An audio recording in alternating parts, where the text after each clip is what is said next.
guys, I'm back with another video, and today I'm going to be talking about my June favorite. And today I'm going to talk about some of the books that I read during the month of June and some of the ones that I really loved and that I really enjoyed. So getting started on the first book that I recently just finished like last night, and that is Mortal Engines by Philip Reeves. And this is a series that if you're interested in like steampunk and futuristic steampunk type of thing, this is pretty much really good. I actually never heard of this book before until I recently went to go see Jurassic World Fallen Kingdom, and one of the previews I saw this thing, this futuristic steampunk thing, and me and my sister were like, that looks really good, and I'm like, that's gotta be a book. And then I looked it up and it was a book, so I pretty much was like, I'm gonna step on it, read it now, and in that way I don't have to feel sorry later that when it comes out it's not available at the library anymore. So this takes place like in the future where cities pretty much are not the regular cities, like towns are not really like static anymore, and they're pretty much like all moving around, and they're like built on machines. So they're pretty much like portable cities that drive around America and the world and stuff. And this place takes place in London, and so London pretty much is like a big huge city that likes to eat other cities. I mean, literally, they eat all kinds of cities. They eat each other, and so they're looking to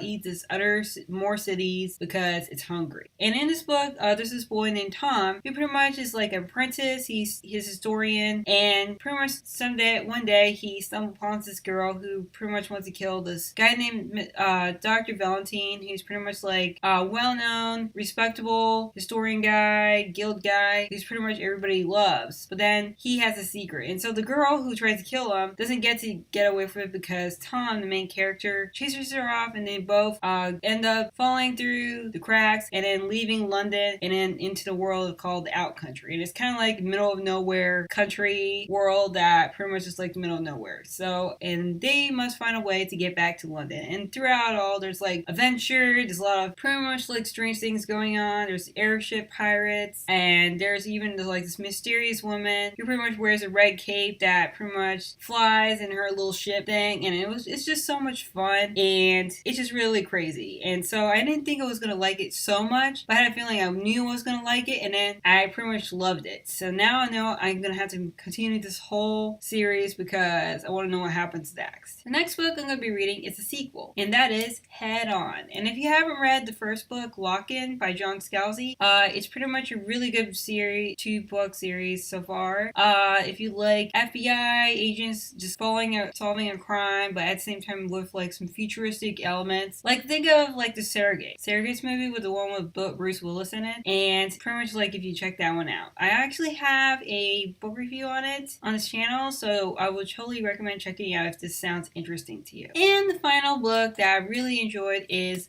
Love, Hate, and Other Filters. It's about this girl who pretty much who's like Indian Muslim, and through the book she has this big huge passion to become a filmmaker and go to NYU. But her parents wanted her to stay close to home and go to Chicago University, and also they found this boy that they have, it's like the dream boy that they dreamed that she would be with. But at the same time, she also has feelings for this boy that she known most of her life, more like at school, that she known all the time, and she has feelings for him too. And at the same time, something bad happens during the book, and which kind of like everybody gets really fearful of her, and just because she's Muslim and Indian, and things happen, and she must like find a way to get through all of this. And I actually felt this was heartwarming.